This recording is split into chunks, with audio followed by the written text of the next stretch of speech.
Intens investigasi.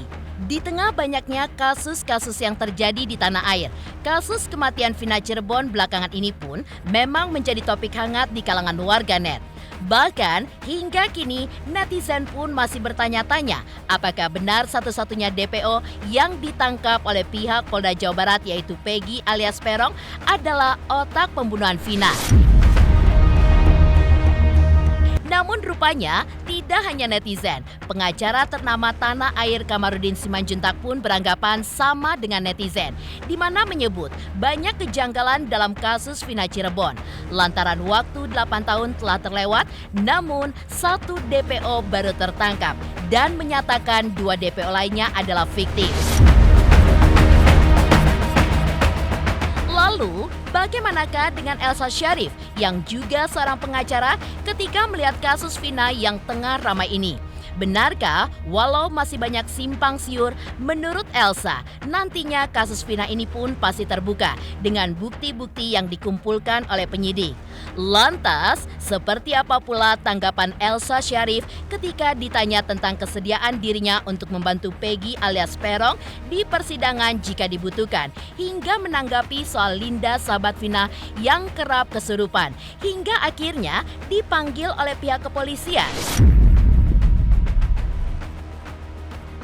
Di sisi lain, seperti apa pula Deo Lipa sebagai praktisi hukum justru berpandangan agar Peggy Setiawan dilepaskan jika nantinya di persidangan bukti-bukti yang bisa merujuk ke arahnya tidak sampai 30%. Dan bagaimana pula Asosiasi Lawyer Muslim Indonesia atau ALMI yang langsung berkonsultasi dengan Bareskrim Mabes Polri untuk melaporkan film Vina sebelum 7 hari karena dinilai film Vina itu pun sudah menyebabkan kegaduhan di masyarakat.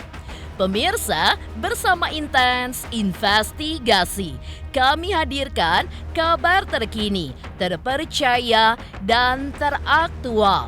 Tetapi sebelumnya, jangan lupa untuk like, subscribe, dan juga share channel YouTube ini.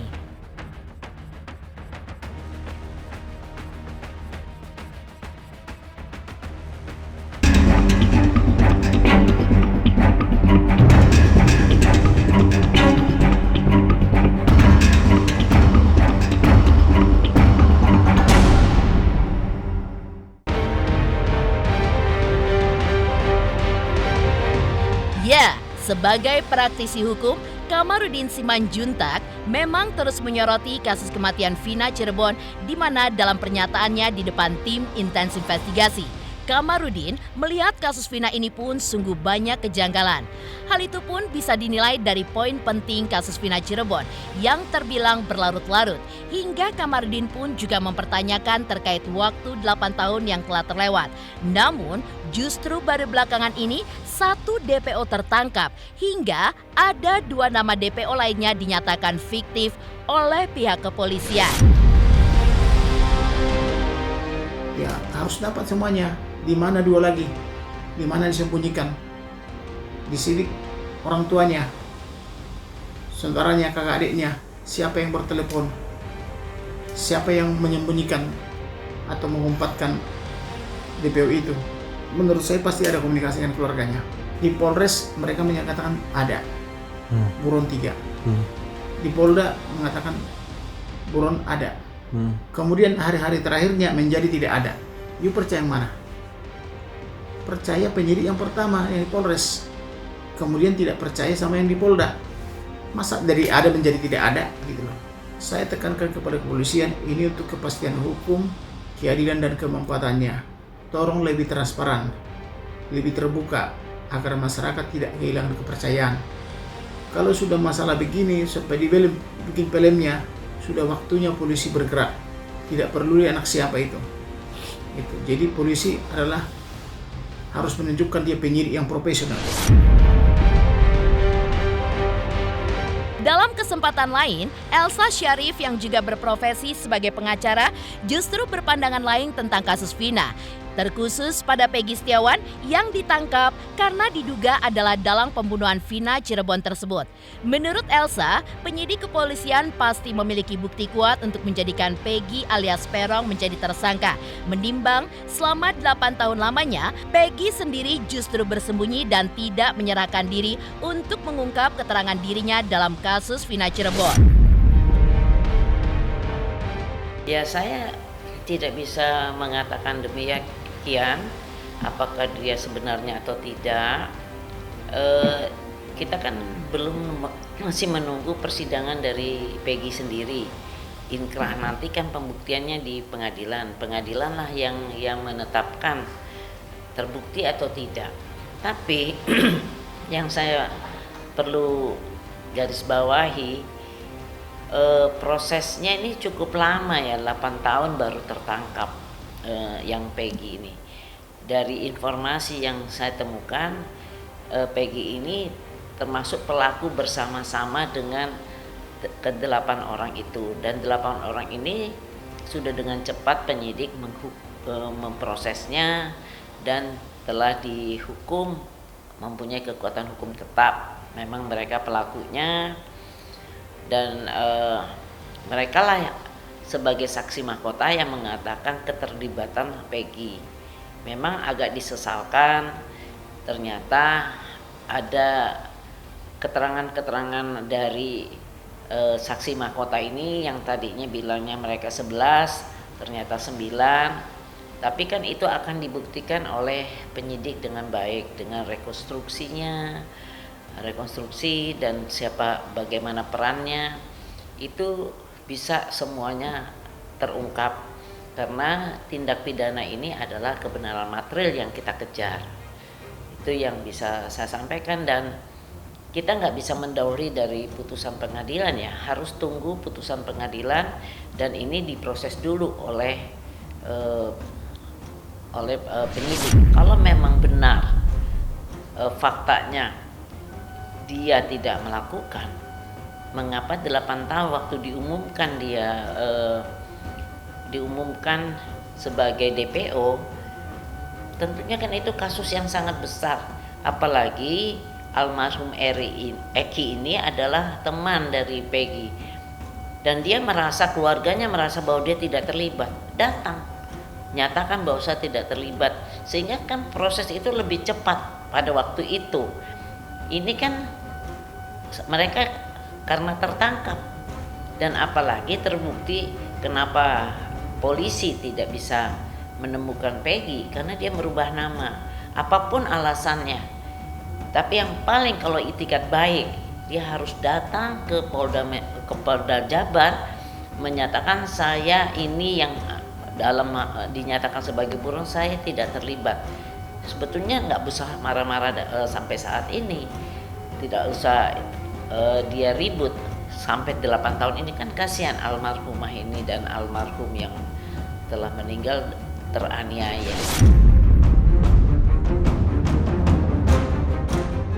Elsa Syarif saat ditanya apakah dirinya bersedia untuk membantu Peggy dalam persidangan kasus Vina nantinya, menurut Elsa, kini Peggy sendiri sudah memiliki kuasa hukum yang cukup mumpuni untuk membela kliennya. Hingga menurut Elsa, ada beberapa pesan saja untuk kuasa hukum Peggy ketika menangani kasus ini. Kenapa demikian? Apakah dia mendapat suatu penganiayaan dalam proses penyidikannya, misalnya dipukuli, digenjot, dipaksa? Itu kan dia boleh-boleh aja. Dia punya hak untuk mendapatkan bantuan hukum. Tetapi sebetulnya yang sewajarnya saja, sesuai dengan hak-haknya dia untuk diproses. Dan kita belum tahu dia bersalah atau tidak bersalah, kan tunggu di pengadilan. Jadi kita harus wajar, kita merasa mau membantu, itu haknya Peggy untuk mendapatkan bantuan hukum, dan hak juga kewajiban dari lawyer yang merasa dia misalnya teraniaya. Tapi kalau teraniaya kan penyidiknya bisa diprotes, kan ada Kompolnas, ada Komnas HAM yang untuk memantau dalam proses penyidikan dia. Kalau kita bilang kasihan dengan Peggy, masa kita nggak kasihan dengan korbannya? Korbannya sangat teraniaya sampai meninggal. Peggy masih hidup, tapi dia kenapa melarikan diri? Itu yang menjadi pertanyaan saya. Melarikan diri sampai 8 tahun dan dia tidak menyerahkan diri, tapi dia ditangkap. Kalau dia bilang karena saya nggak bersalah, nah kalau nggak bersalah datang dong.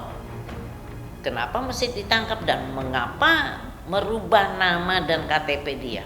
Saya Masih belum tahu. iya dia bersalah atau tidak, betul. Tapi kan sudah ada lawyernya dan saya tidak mau konflik of interest. Dan itu kalau dari berita yang saya lihat, kerja keras dari lawyernya udah cukup. Saya tentunya cukuplah lawyer itu, janganlah ikut-ikutan rame soal itu. Dan ini saya percayakan kepada penyidik Polda Jabar akan mengungkapkan dan akan profesional. Kalau dia benar tidak bersalah, pasti dia bebas di pengadilan misalnya. Kalau dia bersalah ya wajib dihukum oleh pengadilan. Jadi nanti di pengadilan yang akan menentukan. Penyidik itu akan mengumpulkan data-data dan memenuhi unsur-unsur dan peran dia di dalam pembunuhan tersebut. Tak hanya itu, menurut Elsa, walaupun masih banyak simpang siur pada kasus Vina Cirebon ini, nantinya pasti akan terbuka semua saat di persidangan nanti. Karena nantinya pasti penyidik telah mengumpulkan bukti-bukti yang berkaitan dengan kasus tersebut. Lantas, bagaimanakah pandangan Elsa Syarif saat melihat Linda sahabat Vina yang kerap kesurupan dan pada akhirnya diperiksa kepolisian beberapa hari yang lalu? Saya bisa lihat karena yang sekarang yang terlihat di depan mata penyidik ada satu orang. Mungkin dua-dua ini kan akan digali kebenarannya oleh penyidik. Kalau memang bukti-buktinya cukup, ya akan dikejar lagi oleh penyidik. Dan itu bagi penyidik memang harus ekstra teliti, ekstra kerja keras. Dan kita juga mencegah jangan sampai yang 8 ini misalnya disogok oleh yang 2 ini untuk tidak menyatakan 2 orang yang lain. Jadi itu memang tugas dari penyidik dan juga tugas kita masyarakat mempush supaya penyidik jangan percaya saja dengan keterangan dari saksi-saksi yang tadinya bilang 3, sekarang bilang hanya 2, hanya 1. Itu harus digali lebih dalam lagi. Iya, saya sih yang namanya saksi itu adalah saksi yang merasakan, melihat, mendengar peristiwa itu. Kalau Linda ini saya kurang begitu, apalagi kesurupan ya, saya nggak begitu mempercayai itu. Tapi mungkin sebagai petunjuk bisa. Nah, mungkin juga sebelum ada peristiwa terjadi pembunuhan ini, kan Eki ini punya relation, punya hubungan dengan Peggy dan 8 orang ini, ya mungkin beberapa 8 orang itu dia kenal. Dan mungkin sudah terjadi suatu clash yang mana cerita-cerita mereka bermusuhan ini diceritakan kepada Vina, dan Vina teman sahabatnya adalah Linda. Jadi cerita ini terungkap lagi di kepala Linda, karena Linda merasa teman dekat dan merasa tertekan sahabatnya meninggal. Itu bisa aja terjadi cerita-cerita demikian, dan itu bisa menjadi petunjuk dari penyidik, tapi bukan bisa menjadi saksi utama, nggak bisa, karena saksi utama adalah saksi mahkota yang sama-sama melakukan pembunuhan itu. Lantas seperti apa pula Deo Lipa sebagai praktisi hukum justru berpandangan agar Peggy Setiawan dilepaskan jika nantinya di persidangan bukti-bukti yang bisa merujuk ke arahnya tidak sampai 30%. Pemirsa Intens Investigasi, jangan lupa saksikan terus Intens Investigasi. Dan pastikan jangan lupa untuk like, subscribe, share, dan komen jelang 3 juta subscribers channel Intens Investigasi.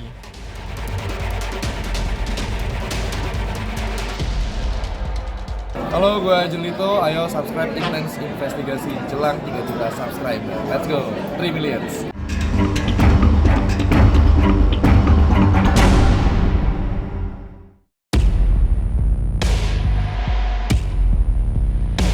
Pemirsa Intens Investigasi, Deo Lipa sebagai praktisi hukum justru berpandangan agar Peggy Setiawan dilepaskan jika nantinya di persidangan bukti-bukti yang bisa merujuk ke arah Peggy Setiawan tidak sampai 30%.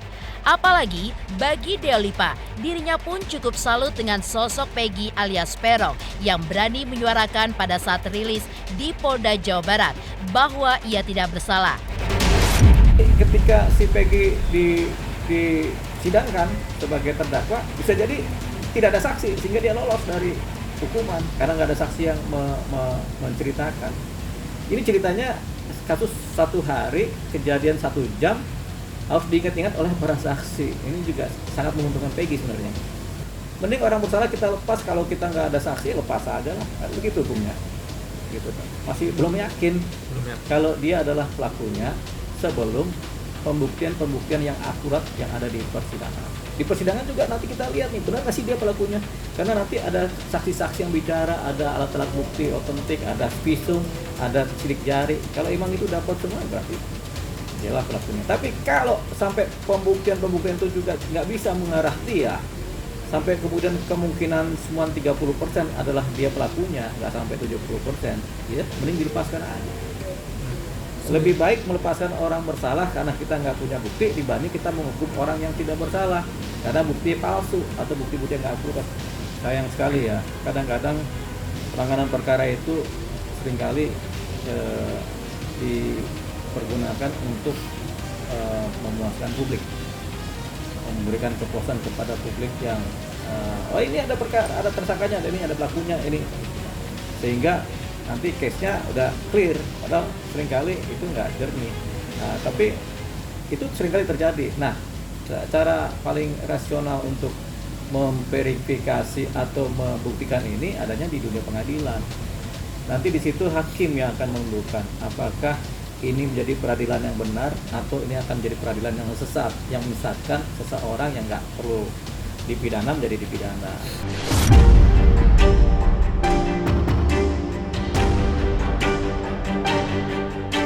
Deo Lipa pun juga mengaku bersedia jika Peggy Setiawan atau pihak keluarga Peggy membutuhkan bantuan pengacara di mana dirinya sebagai kuasa hukumnya jika diperlukan. Selain itu, Deo Lipa pun juga mempertanyakan tentang hilangnya 2 nama DPO lainnya karena hasil penyelidikan menganggap 2 nama DPO lainnya adalah fiktif.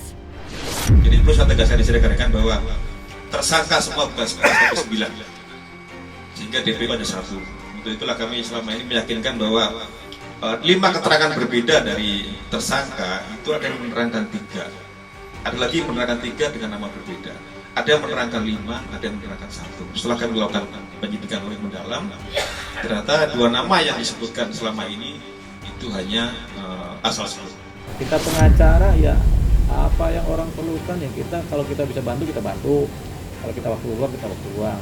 Tapi perkara ini memang perkara yang menarik untuk pengacara untuk meneliti sebaik mungkin, sebisa mungkin apa yang terjadi, explore perkara namanya kan.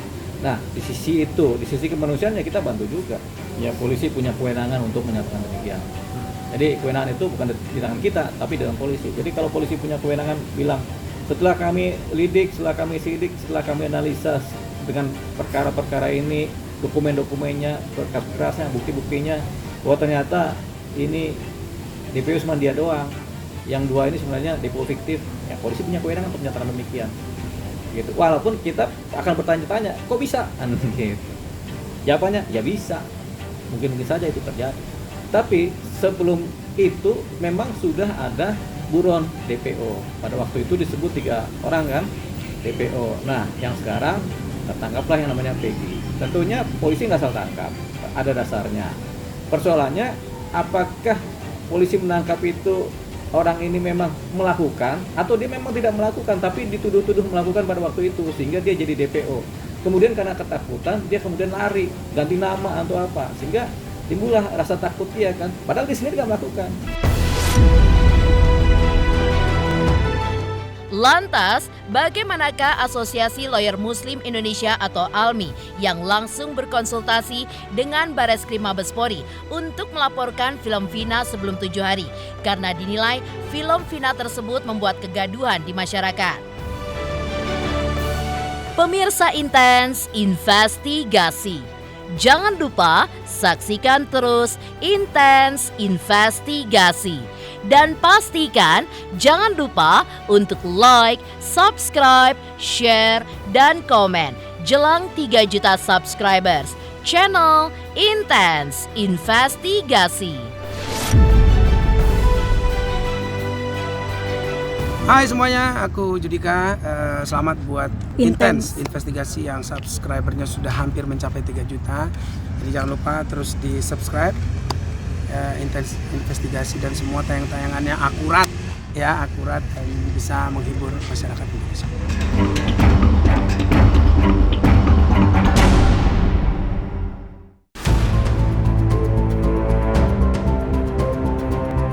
Di sisi lain, Aliansi Lawyer Muslim Indonesia atau ALMI langsung berkonsultasi dengan Bareskrim Mabes Polri untuk melaporkan film Vina sebelum 7 hari. Hal ini pun dilakukan lantaran film Vina dinilai membuat kegaduhan di masyarakat. Apalagi kasus ini pun masih dalam penyelidikan hukum.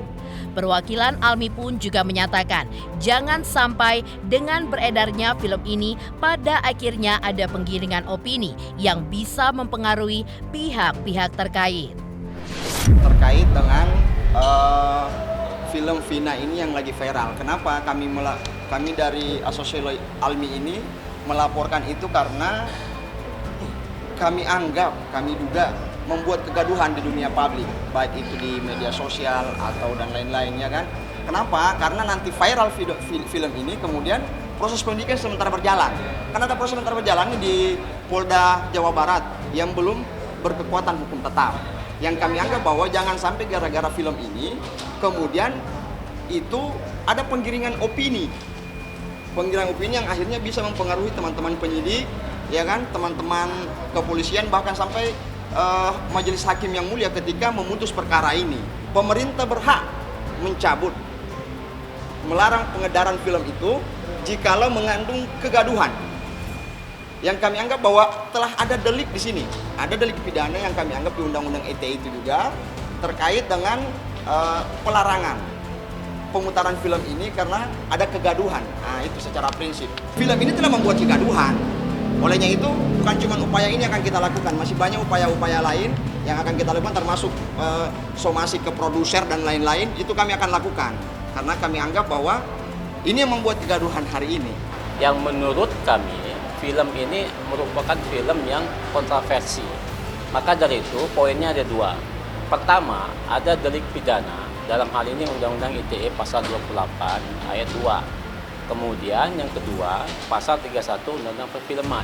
Jadi pihak-pihak yang memproduksi sebuah film ini dapat dimintai klarifikasi untuk menjelaskan terkait dengan produksi yang dia buat.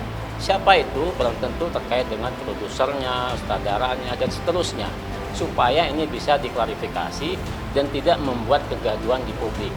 Polemik di media ataupun polemik di publik maka akan membuat narasi-narasi yang negatif sehingga menghambat proses penegakan hukum yang dilakukan oleh kawan-kawan penyidik dalam hal ini instansi kepolisian. Itu poin terkait dengan delik pidananya.